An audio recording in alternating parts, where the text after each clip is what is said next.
Alhamdulillah, alhamdulillahilladzi hadana lihadza wa ma kunna linahtadiya laula an hadana Allah. Thumma alhamdulillahilladzi bi ni'matihi tatimmu as-salihati bi fadlihi tahsal ghayat. Adada khalqihi wa rida nafsihi wa zinata arshihi wa midada kalimatihi. Subhanaka ya rabbana la nuhsi thana'an 'alayka anta kama asnayta 'ala nafsik. Subhanaka la ilma lana illa ma 'allamtana innaka antal alimul hakim. Allahumma faqihna fid din wa 'allimna ta'wil. Rabbi shrah li sadri wa yassir li amri wa hlul 'uqdatam min lisani yafqahu qawli. Undina billahi rabba wa bil islami dinan wa bi Muhammadin nabiyya wa rasula. Allahumma salli wa sallim wa barik wa an'im ala al-mab'uthi rahmatan lil alamin nabiyyina wa qudwatina wa uswatina Muhammadin ibni Abdillah salawatu rabbina wa salamuhu alaihi wa ala alihi wa azwajihi wa ashabihi wa man tabi'ahum bi ihsan ila yaumiddin wa ba'd. Ikhwas sekalian yang dimuliakan Allah, uhayyikum bi tahiyatil Islam, tahiyat ahli jannah. Assalamualaikum warahmatullahi wabarakatuh. Kita bersyukur pada Allah, kita dipertemukan dalam keadaan sehat walafiat dan dalam keadaan kita baru saja melaksanakan ketaatan di jalan Allah, salat maghrib secara berjamaah di masjid kita yang kita cintai ini, Masjid Wahdatul Ummah. Dan semoga Allah Subhanahu wa taala menerima puasa kita, menerima amalan-amalan kebaikan kita. Rabbana taqabbal minna innaka antas samiul alim wa tub alaina innaka antat tawwabur rahim. Para ikhwas sekalian yang dimuliakan Allah Subhanahu wa taala, sebagaimana kita ketahui bahwa setiap kita dituntut untuk mengetahui kewajiban-kewajiban kita sebagai seorang muslim. Setiap yang hidup di dunia ini harus mengerti tujuan hidupnya, dan tujuan hidup itu akan tercapai ketika Anda mengerti hak dan kewajiban. Perhatikan ikhwas sekalian, ada sebuah perusahaan. Di dalam perusahaan ini ada pemilik perusahaan, owner, dia yang punya perusahaan ini. Lalu kemudian untuk mengelola perusahaan ini, dia mengambil direktur, direksi, jajaran direksi, di dalamnya ada direktur dan sebuah jajarannya. Lalu kemudian ada pekerja bawahan, ada pegawai dan seterusnya. Lalu kemudian ada pembantu dari semua pekerja, semua staff punya pekerja lagi. Owner ini yang memiliki perusahaan ini, dia akan tentu memberikan kepada direktur ketika diangkat. Yang paling pertama, kewajiban Anda sebagai direktur A, B, C, D, E, F. Dan tugas Anda sebagai seorang direktur G, H, dan seterusnya. Sedangkan hak Anda sebagai direktur, fasilitas mobil, fasilitas rumah. Lalu kemudian Anda akan dapatkan tunjangan kesehatan. Kalau Anda sakit, saya yang bayar. Anda akan dapatkan tunjangan sekolah anak Anda. Ini yang terjadi ketika ada orang yang mau bekerja untuk sebuah perusahaan. Bayangkan, manusia mengelola manusia, ada akad, ada kesepakatan. Mana hakmu, mana kewajibanku, mana kewajibanmu, mana hakku. Setiap orang yang mau kemudian tahu dan sampai pada tujuan hidupnya, maka dia mengerti yang paling pertama kewajiban dan hak. Saudara sekalian, atadruna haqqullahi 'alal ibad, itu yang dikatakan Rasulullah kepada sahabatnya. Sahabatku, tahukah kalian hak-haknya Allah dari manusia? Hak-haknya Allah. Allah punya hak di antara kita kepada kita. Ada haknya Allah dari kita. Apa haknya Allah? Artinya ketika itu hak Allah, maka itu kewajiban kita. Apa hak Allah? Hak Allah an ta'budu wa la tusyriku bihi syai'a. Engkau menyembah Allah dan engkau tidak durhaka dan tidak mengambil sekutu untuknya, tidak mengambil tandingan untuknya. Ini hak Allah. Jadi jangan dikira Allah tidak punya hak. Allah punya hak. Haknya adalah engkau menyembah Allah. Dan tahukah kalian apa itu menyembah Allah? Apa itu ibadah? Apa itu taat pada Allah? Ibadah itu, saudara sekalian, adalah bagaimana kita mempersembahkan sesuatu kepada Allah, tidak mengharap balasan kecuali dari Allah. Dan dengan dua cara mempersembahkan sesuatu kepada Allah, tidak mengharapkan balasan kecuali dari Allah, dengan dua cara. Itu ibadah dengan dua cara. Ta'ah fil amr wan nahy anil munkar. Menaati yang diperintah, meninggalkan atau melarang diri dari yang dilarang. Apa itu ibadah? Ibadah itu tadi mempersembahkan segala sesuatu kepada Allah, tidak mengharap balasan kecuali dari Allah, itu ibadah. Maka kapan Anda mengharap balasan selain Allah, maka tidak termasuk ibadah. Dan maka kapan Anda kemudian mempersembahkan sesuatu, khususnya dalam masalah penyembahan selain Allah, maka itu termasuk kesyirikan, kekufuran. Maka segala sesuatu yang berkaitan dengan Allah, mempersembahkan sesuatu untuk Allah, namanya ibadah. Tidak mengharapkan balasan kecuali dari Allah, ibadah. Dan itu dilakukan dengan dua cara. Ibadah itu dua, saudara sekalian. Semua ibadah masuk pada dua ini. Taat tentang apa yang diperintahkan dan meninggalkan tentang apa yang dilarang. Maka sholat perintah, berzina larangan, kerjakan sholat, tinggalkan zina. Memberi harta sedekah perintah, zakat kewajiban. Menahan harta, bakhil, pelit, kalau kita bahasakan seke, itu adalah bagian daripada larangan. Tidak boleh ada orang kemudian yang pelit. Nah, maka ketika kita tahu tujuan bahwa ibadah itu ada sebagai untuk memberikan kepada kita informasi bahwa inilah yang harus kamu lakukan, maka mengertilah bahwa dalam ibadah itu ada kewajiban dan ada hak. Dan diantara kewajiban yang perlu kita ketahui adalah kurban. Ketika Anda ditanya apa hukum berkurban, maka jawaban yang paling tepat sesuai dengan perkataan para ulama, kurban adalah hukumnya wajib. Bagi yang mampu berkurban, maka dia diwajibkan untuk berkurban. Siapa yang mampu untuk berkurban, lalu kemudian dia enggan berkurban, dia tidak mau berkurban, maka dalam hadis Rasulullah SAW memberikan ancamannya. Ancamannya, fala yaqrabanna musallana, fala yaqrabanna musallana. Jangan orang-orang tersebut mendekati masjid-masjid kita. Ini ancaman bagi orang yang berkurban, mampu berkurban tapi tidak mau berkurban. Fala yaqrabanna musallana, kata Rasulullah SAW. Jangan dekat-dekat dia dengan masjid kita. Bahkan saudara sekalian yang dimuliakan Allah, orang-orang tersebut kalau ketahuan dan sudah didapatkan siapa pelakunya, dia mampu berkurban tapi tidak mau berkurban, maka orang-orang tersebut biasanya dilihat dengan pandangan yang rendah oleh orang-orang terdahulu.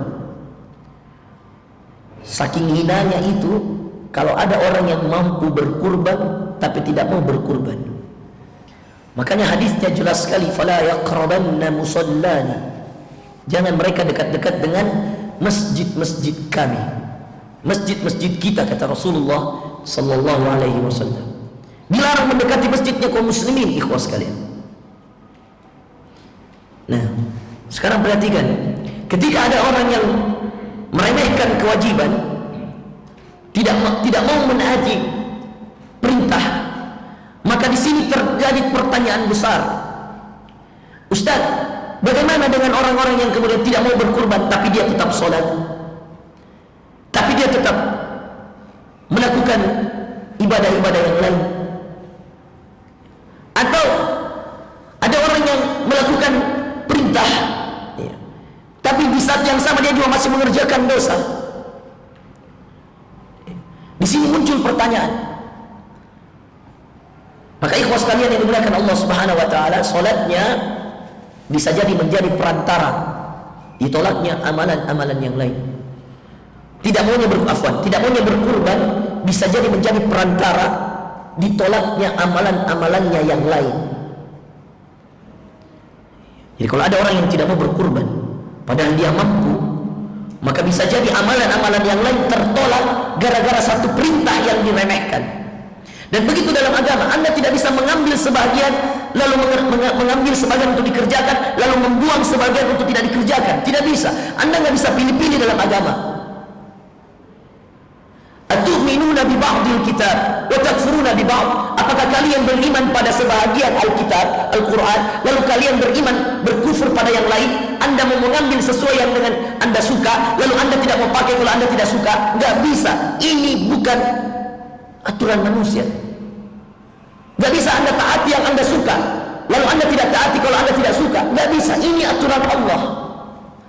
Maka tadi di antara ancamannya dilarang mendekati masjid-masjid kita. Kata para ulama, di antara makna dilarang mendekati masjid-masjid kita, satu, dicatatkan dia sebagai orang munafik. Dan Anda tahu ayatnya, innal munafiqina fid darkil asfali minan nar. Kata Allah dalam Al-Quran, sungguh orang munafik berada pada neraka yang paling terbawah. Coba bayangkan. Yang kedua, yang sekalian yang dimuliakan Allah, yang dimaksud dengan fala yaqrabanna musallana, jangan dekat-dekat dengan masjid-masjid kami selama dia mampu berkurban. Dan dia tidak mau berkurban, maka dia tidak dicatat sebagai umatnya Nabi Muhammad SAW. Coba betapa ngerinya ini. Itulah kenapa kalau ada perintah, perhatikan ini ya baik-baik. Kalau ada perintah, jangan sampai kau tidak kerjakan. Ada yang bertanya, mana yang lebih besar dosanya Ustaz? Perintah yang Allah perintahkan tapi tidak dikerjakan oleh hambanya, atau larangan yang Allah larang tapi justru dikerjakan oleh hambanya? Berarti gak pertanyaannya? Mana yang lebih besar dosanya? Perintah yang Allah perintahkan tapi dia tidak mengerjakan, dan larangan yang Allah perintahkan untuk ditinggalkan tapi dia justru kerjakan. Mana yang lebih besar doanya? Perintah ditolak atau larangan dikerjakan? Siapa yang mau jawab? Kasih juga buktinya. Saya mau jawab. Ada jawaban? Menurut kamu, mana yang lebih besar dosanya? Ada perintah ditinggalkan atau ada dosa yang dikerjakan? Perintah dikerjakan. Alasannya? Suatu kewajiban. Jadi kalau ada dosa dikerjakan, lebih kecil dosanya daripada perintah ditinggalkan. Begitu? Ragu-ragu kok bos. Siapa? Ayo jawab. 2 orang, 3 orang. Mana yang lebih besar dosanya? Perintah yang ditinggalkan. Alasannya? Soalnya iblis ketika diperintah sujud langsung dilaknat sampai. Iya, itu betul. Itu contoh. Bagus, sudah cocok. Iblis contohnya. Tapi apa alasannya? Ada yang mau tambahkan? Itu satu contoh. Atau ada yang punya jawaban lain? Ustaz, mengerjakan dosa lebih besar dosanya daripada meninggalkan perintah. Ada contoh? Atau ada alasan? Tidak ada. Tidak tahu atau betul-betul tidak tahu? Pura-pura tidak tahu atau betul-betul tidak tahu? Siapa yang bisa jawab? Pak Aditya bisa jawab? Mana yang lebih besar dosanya? Mengerjakan larangan atau meninggalkan perintah? Saya belum tahu. Bagus, itu jawaban yang paling selamat. Saya tidak tahu. Kata Imam Malik, bagian daripada ilmu ketika ada orang yang mengatakan saya tidak tahu. Bagus. Yang benar jawabannya adalah meninggalkan perintah seperti yang dikatakan tadi lebih besar dosanya daripada mengerjakan larangan. Bukan berarti mengerjakan larangan boleh, tapi kalau diukur, dan ini berdasarkan dalil-dalil yang ada, maka kita menemukan kalau ada orang yang sengaja tidak mau melakukan perintah, haji bagi yang mampu, puasa bulan Ramadan, tawaf 7 kali di Ka'bah, sa'i dari Safa ke Marwah, Marwah ke Safa 7 kali, ini perintah semua. Salat subuh 2 rakaat di waktu subuh, salat maghrib 3 rakaat di waktu maghrib. Ini perintah semua. Meski dia katakan ketika kemudian diperintahkan tawaf 7 kali, lalu dia mengatakan saya mampu 100 kali, saya mampu 1000 kali, maka tidak akan pernah diterima yang 1000 kali demi Allah. Salat subuh 2 rakaat, bangun jam 5, dikasih bangun jam 5. Apa dia bilang? Dia bilang, tidak usah. Sholat mau ke 2 rakaat sekarang, nanti saya sholat jam 9, saya sholat 10 rakaat. Yang mana yang diterima? Yang 2 rakaat di waktu subuh atau 10 rakaat di waktu jam 9, waktu duha. Mana yang diterima? 2 rakaat di waktu subuh. Perhatikan ikhwas sekalian. perintah yang ditinggalkan. Ini alasannya ya, catat ini baik-baik ya. Bukan berarti, perhatikan, bukan berarti dua-duanya boleh dikerjakan. Dua-duanya tidak boleh, tapi seandainya dipilih, maka meninggalkan perintah Allah jauh lebih besar dosanya di sisi Allah daripada mengerjakan yang Allah larang. Perhatikan alasannya. Satu, perhatikan. Karena orang yang meninggalkan perintah, alasannya terfokus pada satu hal, terfokus pada satu masalah. Masalah itu bernama, hal itu bernama kesombongan.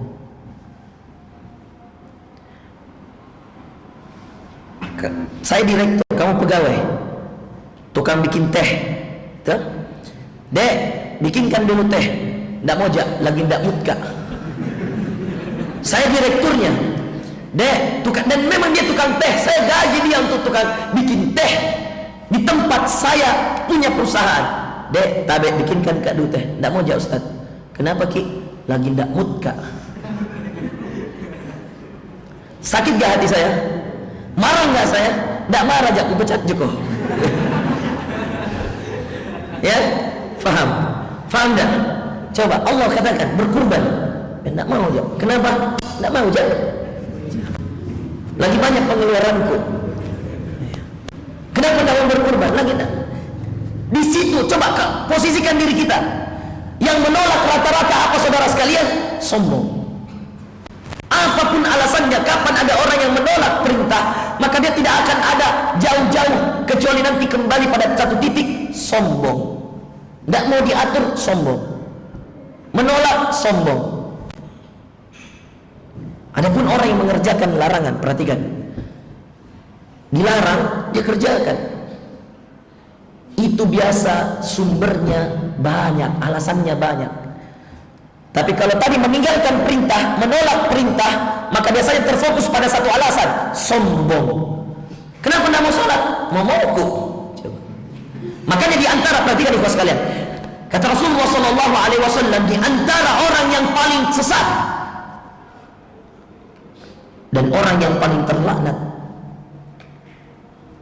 ketika dikatakan kepadanya ittaqillah, bertakwalah pada Allah, lalu dia katakan urus dirimu. Hai saudaraku, bertakwalah pada Allah, salat subuh kok. Dia bilang, urus dirimu. Setan jadi azab kalau saya tidak salat subuh. Ini diantara orang yang paling terlaknat. Kenapa? Sombong. Coba apa yang membuat dia bilang, urus dirimu? Apa? Kesombongan. Dia merasa bisa, dia merasa hebat. Dia bisa tonja hidup tanpa saya salat subuh, dapat tonja rezeki tanpa salat subuh. Itu seakan-akan bahasa yang tersembunyi dari bahasa yang dia keluarkan, urus dirimu. Paham tidak? Maka kalau ada orang menolak perintah, maka biasanya terfokus pada satu hal, sombong. Dan Allah benci sifat ini karena hanya dia yang wajar untuk sombong dan pantas untuk sombong. Tidak suka Allah ditandingi untuk sifat ini. Nama sifatnya Al-Mutakabbir, yang maha sombong. Dan Allah yang hanya boleh untuk itu. Makanya dalam hadis, perhatikan baik-baik, kata Rasulullah sallallahu alaihi wasallam, qala Rasulullah sallallahu alaihi wasallam, la yadkhulul jannah man kana fi qalbihi mithqala dzarratin min kibar. Tidak akan pernah masuk surga man kana fi qalbihi, siapa yang ada perasaan di dalam hatinya mithqala dzarrah, meskipun sebesar biji sawi, min kibar, dari perasaan sombong. Kapan ada ini perasaan dalam hati kita? Maka ketahuilah saudara sekalian, susah kita masuk surga kalau ada perasaan sombong. Dan gampang mengetahui orang sombong, rata-rata orang sombong itu rata-rata kalau diperintahkan dia tidak mau. Jadi alasan pertama, perhatikan, Ustaz, kenapa lebih besar dosanya meninggalkan perintah? Alasan pertama, karena kalau meninggalkan perintah terfokus hampir semua alasan pada satu titik, yaitu sifat sombong. Sedangkan, perhatikan ikhwah, sedangkan kalau orang mengerjakan larangan, itu biasanya dilatar belakangi atau disebabkan dengan banyak latar belakang, dengan banyak sebab. Ada orang berzina, mohon maaf, ada orang berzina. Bagaimana dia tidak berzina? Karena ibunya sudah pelacur. Berarti dia melacur karena ibunya melacur. Seandainya waktu kecil dia diambil oleh ustadz atau dia diambil oleh siapa ini anak, diajar di PPA, maka anak ini tidak akan melaju. Ada orang yang karena faktor orang tua satu, maka begitu orang tuanya begitu tahu dirinya kodok. Yang kedua ada yang faktor lingkungan, karena dia tidak punya ayah, tidak punya ibu. Akhirnya apa saudara sekalian? Tidak punya orang tua, lalu kemudian dia diajak oleh temannya untuk narkoba dan seterusnya. Maka siapa yang membuat dia narkoba? Temannya.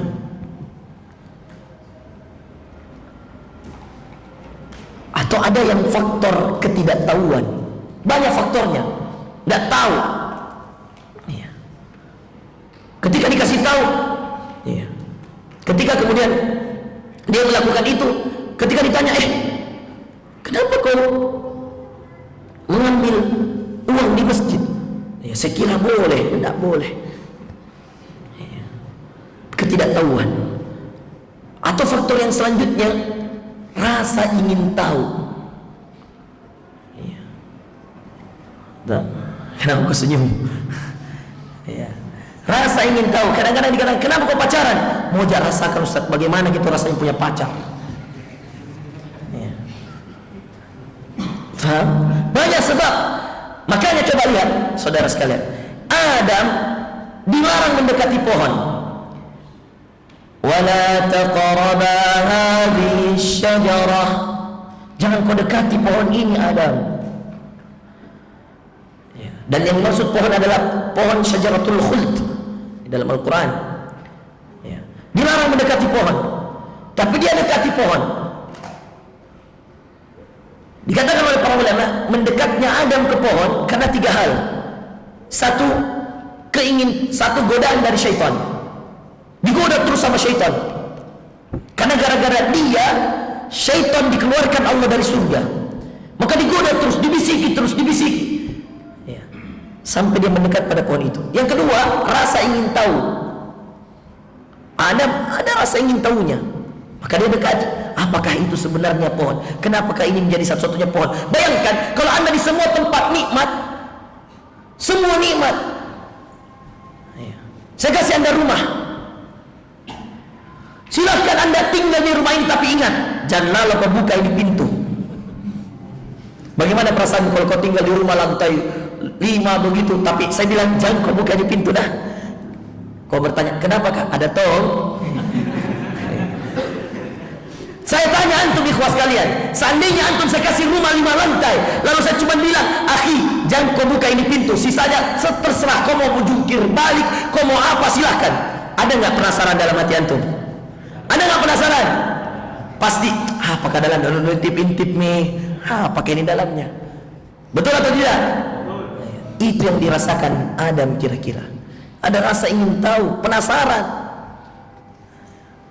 Makanya kalau orang berbuat dosa, makanya kalau Anda lihat pendosa, ada teman-teman masih bertato ikut kajian, jangan suudzon. Mungkin orang tuamu dan orang tuanya beda. Mungkin dia lahir tidak ada orang tua, kau lahir ada orang tua. Jangan suudzon, karena latar belakang dosa banyak. Bisa jadi temannya yang kasih begitu dia, bisa jadi kawannya, bisa jadi ayahnya, bisa jadi mamanya sudah pelacur. Jadi tahu akhi. Dan itu yang saya biasa bina anak-anak hijrah ketika saya tanya latar belakangnya, kenapa kau narkoba, kenapa kau berzina, kenapa? Banyak latar belakang. Tidak ada kok yang katakan kenapa kau narkoba karena mau kak lawan ki Allah. Tidak ada yang bilang begitu sama saya. Kenapa kau berzina? Karena saya mau tantang Allah. Tidak ada yang jawab begitu. Kenapa kau berzina? Bagaimana saya tidak berzina Ustaz? Nah ibu saya pelacur.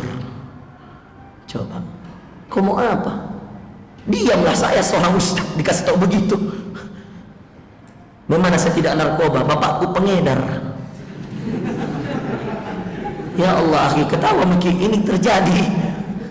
Banyak sekali yang kayak begini. Saya ini hatam masalah anak-anak hijrah, banyak sekali saya bina. Mulai dari masalah-masalah kecil sampai masalah-masalah besar. Ada yang sudah dilapas 4 tahun gara-gara narkoba, ada yang pengedar, bapaknya narkoba, dia juga narkoba. Sekarang hijrah sama kami, ikut di program Makassar hapus tato. Dia yang sekarang hapus tatonya orang-orang, kita kasih kerja. Dia mau hijrah, dia mau taat. Banyak orang begitu akhi. Maka lihat latar belakang dosa banyak, sedangkan latar belakang orang menolak perintah rata-rata sombong. Itulah kenapa Adam diampuni, iblis tidak. Apa kesalahannya iblis? Menolak perintah. Apa perintahnya Allah? Wa idz qulna lil malaikati isjudu li Adam. Wa idz qulna lil malaikati isjudu li Adam fasajadu illa iblis. Apa kata Allah? Ketika kami katakan wa idz qulna lil malaika, ketika kami perintahkan kepada seluruh malaikat dan seluruh yang hadir, lil malaikati isjudu li Adam, sujudlah kalian semua kepada Adam. Sujud penghormatan, bukan penyembahan. Hormat, sujud, beri hormat pada Adam.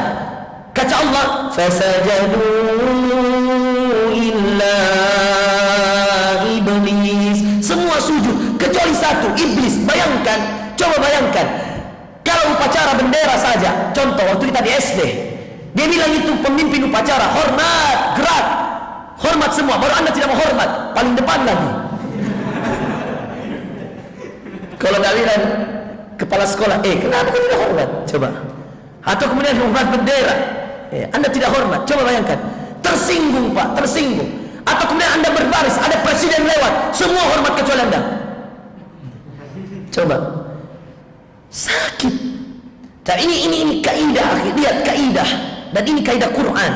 Usjudu li Adam fasajadu illa iblis. Maka semua sujud kecuali iblis. Bayangkan semua sujud, beraninya iblis dia sujud.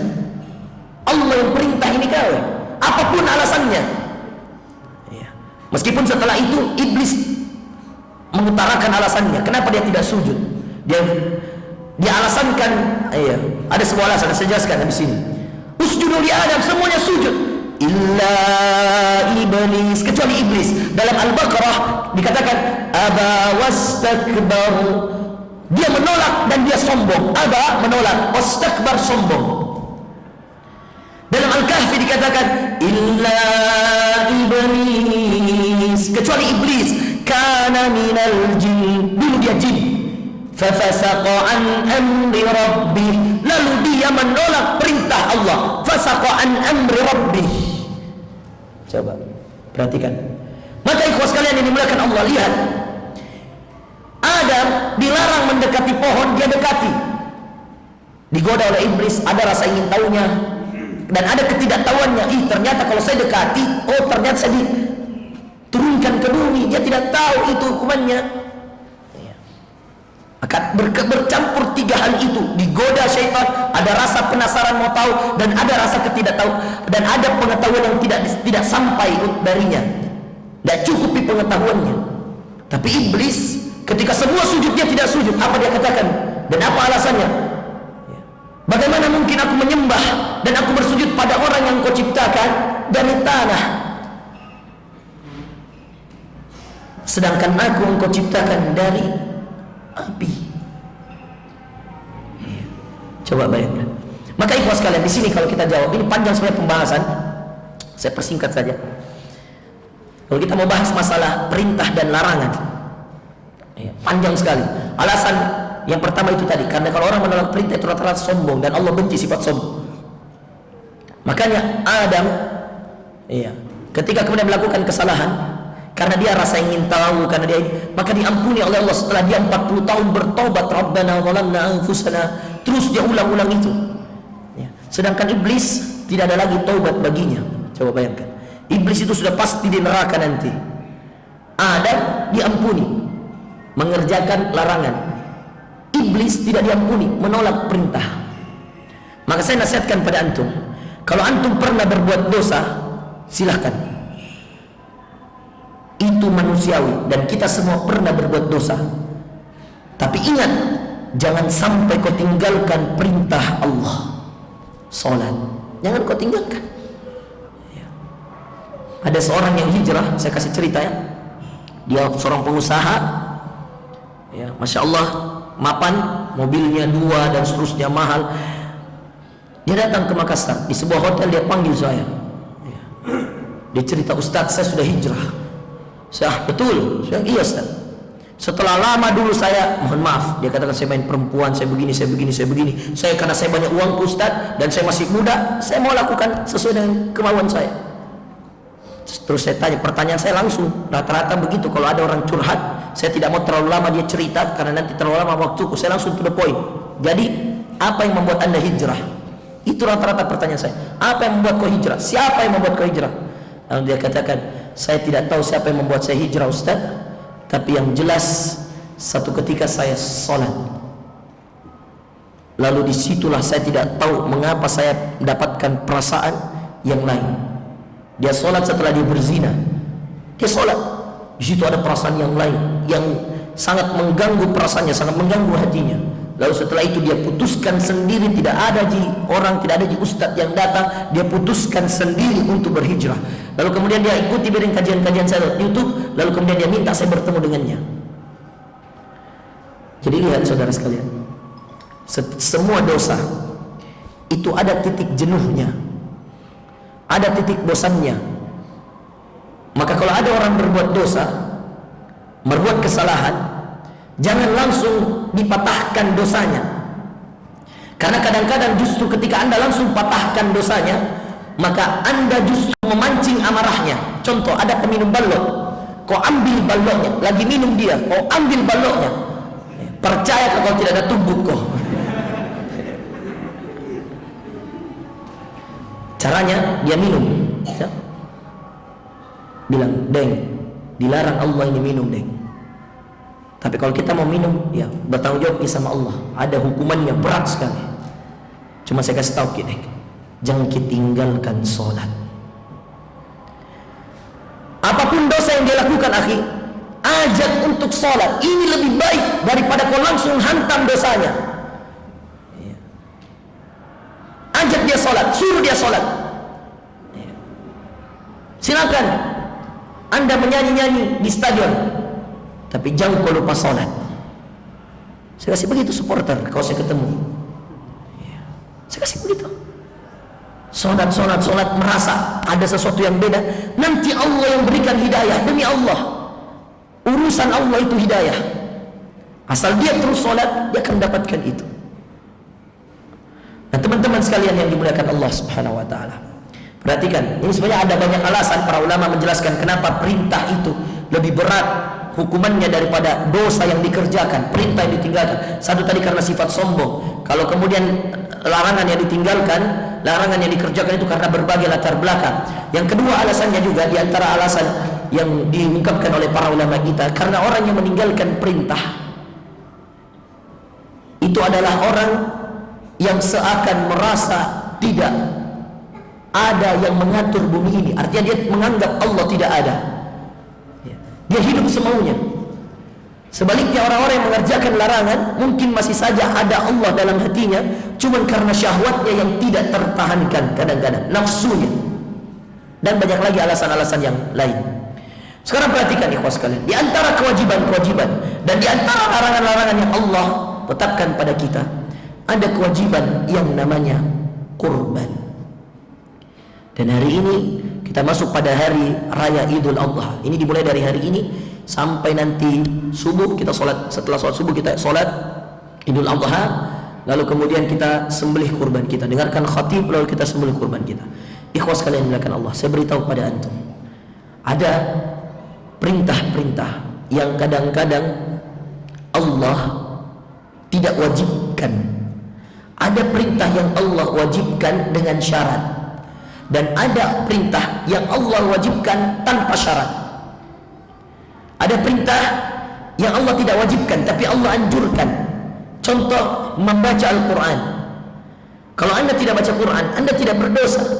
Tapi ingat, kalau Anda tidak baca Quran, ada hal-hal yang dikatakan oleh Rasulullah SAW yang bisa menjadi penyebab kebinasaan dan kehancuran kita. Maka baca Quran tidak wajib, tapi lihat ayat-ayat dan hadis-hadis yang berkaitan dengan Quran. Di antaranya orang-orang yang kemudian dekat dengan Quran, maka dia akan diberi petunjuk oleh Allah. Inna hadzal Qur'ana yahdi lillati hiya aqwam. Sungguh Quran ini memberi petunjuk kepada jalan yang lurus, kepada orang-orang yang diberi hidayah di dalamnya. Yang kedua, ikhwas sekalian yang dimuliakan Allah, Quran meskipun dia tidak diwajibkan, siapa yang membacanya maka dia akan dekat dengan Allah. Dalam hadis Rasulullah sallallahu alaihi wasallam mengatakan, inna lillahi ahlina minan nas. Allah mempunyai keluarga, artinya orang dekat, hamba yang dekat dengannya di muka bumi ini. Qila, berkata, qala man hum ya Rasulullah, berkata para sahabat, siapa orang tersebut ya Rasulullah? Qal, Rasulullah SAW bersabda, ahlul Quran ahlullahi wa khasatuh. Dia adalah orang yang dekat dengan Al-Quran, dialah orang-orang dekatnya Allah, dan dialah orang-orang pilihannya Allah. Jadi membaca Quran memang tidak wajib, tapi lihat dalil-dalil, ayat-ayat yang berkaitan dengannya. Sungguh yang membaca Al-Quran adalah orang yang mendapat petunjuk, satu. Yang kedua, dia akan menjadi orang terdekatnya Allah, orang istimewanya Allah. Jadi kalau anda tidak baca Quran, anda memang tidak berdosa, tapi ingat, anda tidak akan jadi orang dekatnya Allah. Yang kedua, anda tidak akan mendapat petunjuk. Yang ketiga, ikhwas sekalian, Quran bisa menjadi penghalang antara orang beriman dan tidak. Wa idza qara'tal Qur'an ja'alna bainaka wa bainal ladzina la yu'minuna bil akhirah hijaban mastura. Dan jika kalian membaca Al-Quran, wa idza qara'tal Qur'an ja'alna bainak, kami akan jadikan antara dirimu wa bainal ladzina la yu'minuna bil akhirah, dan orang-orang yang tidak percaya akhirat dijadikan orang yang baca Quran, dikategorikan orang percaya akhirat. Dijadikan orang yang tidak baca Quran, dikategorikan orang yang tidak percaya akhirat. Lalu Allah katakan hijaban mastura, dihijab, dihijab seperti hijab yang ada di belakang kita ini. Dihijab, seakan-akan dipisahkan, ini orang beriman, ini tidak beriman. Jadi baca Quran tidak wajib, tapi kalau kau tidak baca, Allah hijab dirimu dengan yang baca. Dibedakan kau, tidak disamakan oleh Allah. Dalam hadis yang lain Rasulullah SAW mengatakan, Iqra warqa wartaki warattil kama kunta turattilu fid dunya fa inna manzilatak inda akhir ayatin taqra'uha. Bacalah dan naiklah, bacalah dan naiklah, dan bacalah dengan tartil sebagaimana engkau membaca dengan tartil di dunia, karena posisimu di akhirat ada pada akhir ayat yang kau baca. Artinya apa itu sekalian? Memang baca Quran tidak wajib, tapi ingat, posisimu di akhirat, surga nanti yang akan kau tempati di akhirat sesuai dengan ayat, banyaknya ayat yang kau baca di dunia. Ini kewajiban, ini anjuran yang tidak diwajibkan, perintah Allah yang dianjurkan, Quran contohnya. Masuk pada perintah Allah yang diwajibkan dengan syarat. Contoh kurban, contoh haji, contoh umrah. Ini kewajiban. Artinya kalau anda lakukan sesuai dengan syarat, kalau anda sudah memenuhi syarat, maka anda wajib. Kalau anda belum memenuhi syarat, maka anda tidak wajib. Ini kewajiban yang disyaratkan. Contoh kurban, maka orang yang mampu, syaratnya mampu, maka dia wajib berkurban. Orang yang mampu, maka dia wajib berhaji. Orang yang mampu, maka dia wajib berumrah. Kapan dia tidak berkurban padahal dia mampu? Kapan dia tidak berhaji padahal dia mampu? Dan kapan dia tidak berumrah padahal dia mampu? Maka dia dicatatkan orang-orang yang menolak perintah dan berdosa di sisi Allah. Dan satu lagi kewajiban tanpa syarat, salat, puasa, tidak ada syaratnya, wajib puasa, wajib salat. Nanti syaratnya tidak mengikat. Kalau dia kemudian sakit, maka sholat yang tadinya berdiri bisa duduk. Puasa yang tadinya wajib bisa nanti, tapi tetap wajib, diganti. Dan itu yang ada, ikhwas sekalian. Itu yang menjadi sekarang pertanyaan kita, bahwa banyak hal-hal ibadah yang tidak disyaratkan, tapi diremehkan oleh Allah, diremehkan oleh sebagian orang terhadap Allah. Dari semua ini, ikhwah, perhatikan baik-baik. Dari kewajiban yang diberikan tanpa syarat, dan kewajiban dengan syarat, dan anjuran Allah Subhanahu wa taala, dari semua ini maka lihatlah posisi kita kepada ketiganya. Biasanya teman-teman perhatikan, dari ketiga ini, kewajiban yang bersyarat itu biasanya paling berat. Makanya antum lihat ya, semua amalan bersyarat, ada syaratnya, itu biasanya besar sekali pahalanya. Dan justru kalau bersyarat dan mampu memenuhi syarat, itu juga kalau tidak dikerjakan besar sekali azabnya, dosanya. Dari tiga ini, saya kasih contoh. Haji itu bersyarat, syaratnya mampu. Jadi kalau ada orang mampu berhaji dan dia berhaji, dia lakukan kewajiban itu, perintah itu, maka masya Allah dia korbankan dua hal. Ya, jazakallah khair. Dia korbankan dua hal. Hal yang pertama adalah dirinya. Hal yang kedua adalah hartanya. Maka ketika dia berkorban dengan dua hal, maka Allah jadikan balasannya besar ketika dia melakukan itu. Kewajiban yang bersyarat, syaratnya mampu. Banyak orang mampu tidak mau, dan banyak orang mau tidak mampu. Maka orang yang mampu dan tidak mau, maka ketika dia tidak melakukan itu, dosanya begitu besar. Mampu berhaji tidak berhaji, dosanya begitu besar. Mampu berkurban tidak berkurban, fala yaqrabanna musallana, jangan dekat-dekati masjid kami. Tahu tidak, kalau anda misalkan dekat rumah anda dengan Masjid Wijatul Ummah, itu kalau kita tafsirkan atau kalau kita artikan hadis Rasulullah SAW yang mampu berkurban tapi tidak mau berkurban, jangan dekati masjid-masjid kami, seakan ada pamflet besar, baleho besar di depan masjid tertulis, ya, dilarang memasuki masjid ini fulan, fulan, fulan, fulan. Not di bawahnya, catatan di bawahnya, karena mampu berkurban dan tidak mau berkurban. Bayangkan kalau anda diumumkan, mau kau ditulis namamu di situ. Catat saya siapa yang mampu berkurban di sini, yang tinggal dekat sini, baru ditulis namanya depan masjid. Semua orang tahu, nanti anaknya lihat, Pak ada nama tak kulihat di masjid. Nama apa nak? Nama masya Allah orang-orang yang mampu berkurban tidak mau berkurban Pak. Tidak mau ke masjid, malu kah sama teman-temanku. Itu balasan bagi orang yang mampu tapi tidak mau. Coba. Maka ketika bersyarat itu biasa pengorbanannya lebih besar, maka balasannya lebih besar. Maka berkorban untuk berkurban itu pengorbanan lebih besar, maka balasannya juga besar. Berhaji untuk orang yang mampu berhaji, maka pengorbanannya lebih besar, maka balasannya juga lebih besar. Tahu tidak, orang haji itu subhanallah pengorbanannya, dia tinggalkan istrinya, anaknya. Kalau dia sama istrinya, dia tinggalkan lagi anaknya, dia tinggalkan pekerjaannya, dia keluarkan hartanya. Tidak sesulit ketika anda mau sholat. Anda mau sholat, ya, anda tinggal Allahu Akbar, berwudu, takbir. Haji akhi, ada rukunnya, ada wajib hajinya. Rukun haji dia harus wukuf di Arafah. Saya petugas haji 2015. Ketika itu masya Allah saya menyaksikan berapa banyak orang meninggal di Arafah. Mau tidak mau dia ke Arafah, mau dia panasnya waktu itu sampai 42 derajat. Bayangkan, orang wajib wukuf. Hari ini mereka masih wukuf.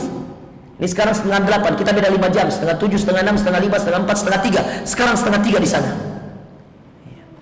Mereka wukuf dari tadi pagi. Mau dia mau sakaratul maut, mau dia sehat, mau dia sakit, mau dia sudah tua, semua wajib ke Arafah. Al-hajju Arafah. Kata Rasulullah SAW, haji itu utamanya, intinya Arafah. Kapan dia tidak wukuf di Arafah, maka tidak ada haji baginya. Maka biar orang mau sakaratul maut dibawa ke Arafah. Dan kita menyaksikan itu. Maka pengorbanannya berat, 40 derajat saudara. Musim-musim haji itu rata-rata di Saudi adalah musim panas. Maka pengorbanannya berat. Belum lagi harta yang itu. Makanya ketika dia bersyarat, jangan lalu kau tinggalkan. Kalau kau mampu lihat dirimu, jangan sampai kau tinggalkan.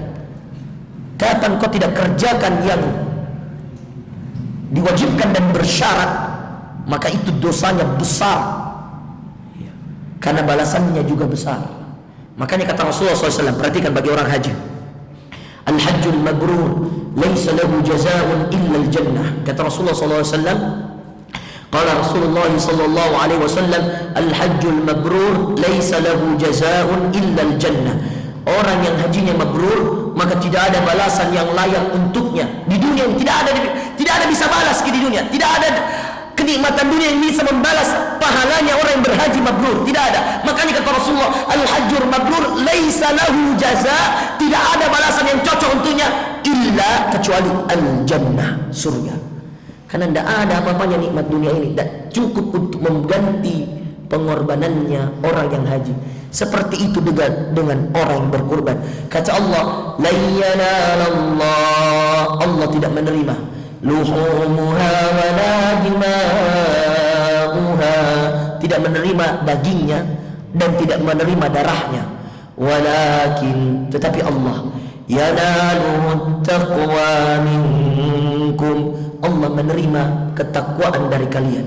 Apakah dia mau Allah 1.800.000 harga kambing, pulsamu 200.000 satu bulan, itu baru pulsa telepon, pulsa internetmu 200.000, 400.000 memang satu bulan, belum uang bensinmu, belum kalau ada pacarmu kau pacari, kau biayai dia 200.000 setiap malam minggu. Jadi kalau satu bulan kali 4, 800.000 selama 4 tahun, 800.000. Bayangkan sendiri 800.000 kalau selama 4 tahun, iya, berapa bulan itu 4 tahun? Banyak-banyak, iya.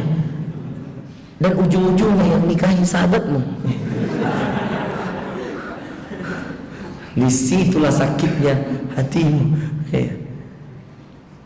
Yang masalah kau keluarkan itu semua, dinikahi Tommy oleh sahabatmu, tidak berkorban Tommy kepada 800.000 satu bulan kau keluarkan untuk dia, belum pitasnya kau belikan, belum kau jemput, rumahmu di BTP, kau kuliah di Unhas, dia rumahnya di Rapocini, dia kuliah di Unismu, dari BTP setiap pagi kau antar, dari BTP kau ke Rapocini, jemput dulu dia, antar ke Alauddin ke Unismu, baru kau balik ke Unhas, setiap pagi begitu, tiap pagi begitu selama 4 tahun, dari awal masuk kuliah sampai lulus kuliah, kau lulus dari Unhas, dia lulus dari Unismu, begitu terus rutemu, BTP dengan Unhas 15 menit, tapi gara-gara ada pacar BTP ke Rapocini, Rapocini Alauddin, belum macet-macet ya, balik lagi ke Unhas, selesai nih 2 semester 2 SKS, dosenmu masuk, dan begitu terus, demi dia, hanya untuknya, cintaku sudah terlalu besar, dia tak tergantikan, itu kata-katamu. Kenapa kau lakukan ini? Dia begitu berarti bagiku. Kenapa kau lakukan ini? Mahal sekali harganya, dia tidak ada duanya dalam dunia ini, Ustaz. Dan setelah 4 tahun dia lulus dan kau lulus, ada tetangganya bapakmu lamar dan diterima oleh bapakmu. Dan akhirnya dia menikahi orang yang tiap hari kau antar ke kampus. Baru bapaknya cuma bilang, "Nak, bisa jadi MC di acaranya anakku." Sakitnya itu. Astagfirullah. Kalau saya lompat dari lantai 5. Antum percaya tidak ada kejadian begitu? Tidak usah saya sebutkan namanya. Kuliah di Unhas, pacarnya di Unismu. Dia tinggal di BTP, pacarnya Rapocini. Dia lakukan begitu tiap hari. Dia Ustaz Dasat, beleng-beleng. Astagfirullah. Beleng-beleng itu bodoh-bodoh. Dan begitulah syaitan membodohi kita. Dan bodohnya kita mau saja dibodohi oleh syaitan. Ikhwas sekalian yang dimuliakan Allah Subhanahu wa taala. Maka kata mampu itu sebenarnya kembali pada kita. Berkorban. Kalau perlu akhi, kau tidak malu. Masa kau tidak baca video yang baru beredar?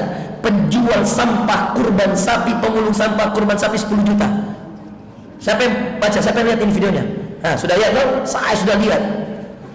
Pemulung sampah, setiap dia pulung sampah, dia kumpulkan setiap tahun hanya untuk 10 juta berkurban. Masuk SCTV itu, betul tidak? Viral itu, cari muka nanti. Pemulung sampah kurban 10 juta tiap tahun. Pemulung sampah.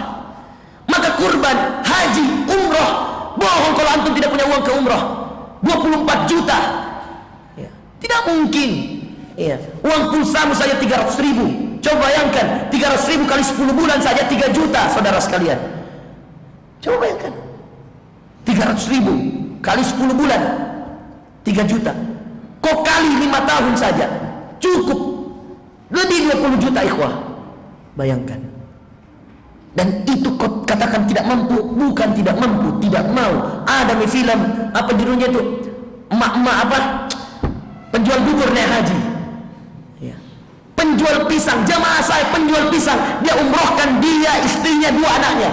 Apa kerja Pak? Jual pisang di pasar Ustaz. Bagaimana caranya jual pisang yang umroh? Berempat lagi. Bagaimana tidak bisa naik Ustaz? Ada Allah. Saya bilang bagaimana caranya Pak? Dia katakan apapun keuntungan satu hari Ustaz 100.000. Berapapun untung kami di pasar. Jadi saya bilang kalau tidak sampai 100.000 untung tak? Ya mohon maaf Ustaz, hari itu kami makan pisang. Dan dia katakan Ustaz, pisang itu makanan yang bisa menguatkan. Saya pagi makan pisang, saya puasa. Lalu kemudian buka makan pisang, saya kuat. Saya bilang, oh betul. 100.000 satu hari. Perhatikan, 1 bulan berapa?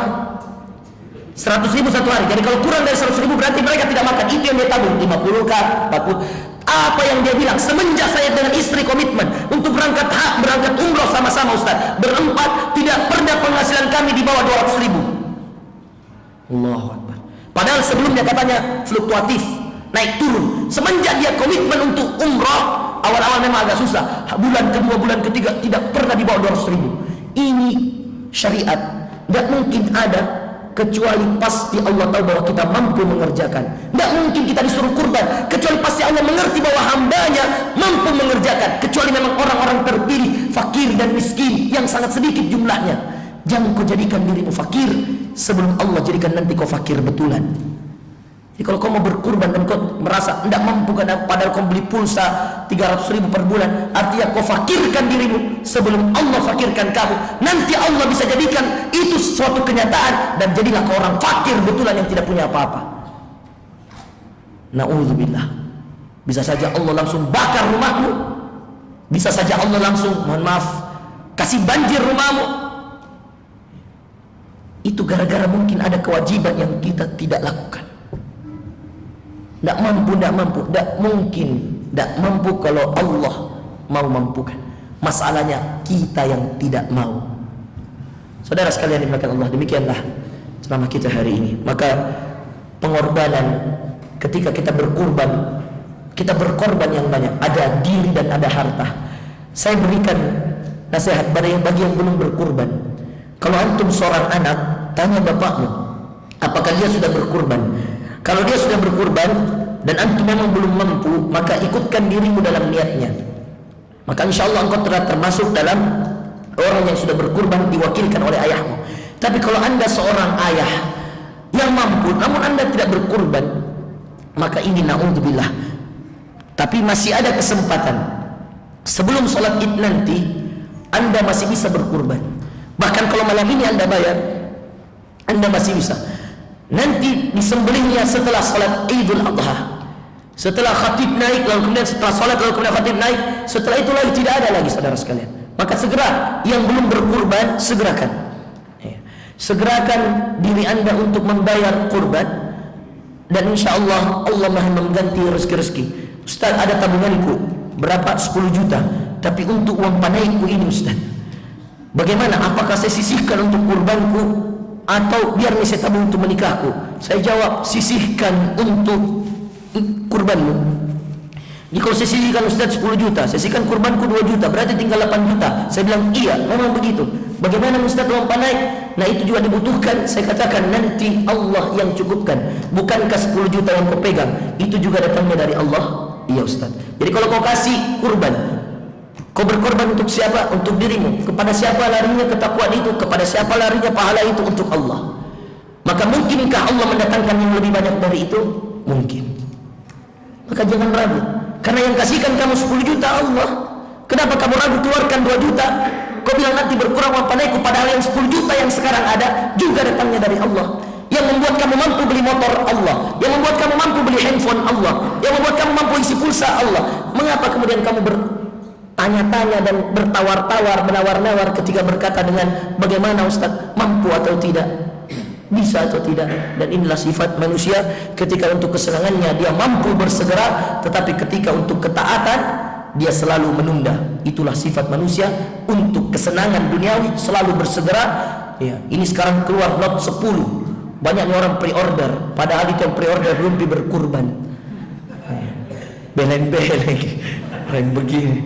Dia pre-order harga handphone 14 juta padahal dia tidak kurban, padahal satu kambing cuma 2 juta atau 1.800.000. Kenapa? Karena dasarnya sifat manusia untuk kesenangan selalu mau cepat, sedangkan untuk ketaatan selalu mau menunda. Mudah-mudahan kita tidak termasuk sebagai orang-orang tersebut, dan itulah bedanya orang beriman dan orang yang tidak beriman. Demikian ikhwas sekalian, mudah-mudahan ada manfaatnya. Maka mari kita berkorban, dan insya Allah itu adalah bagian dari pengorbanan kita, dan setiap pengorbanan akan dibalas oleh Allah Subhanahu wa taala dengan pahala yang besar di sisinya, insya Allah. Subhanakallahumma wa bihamdika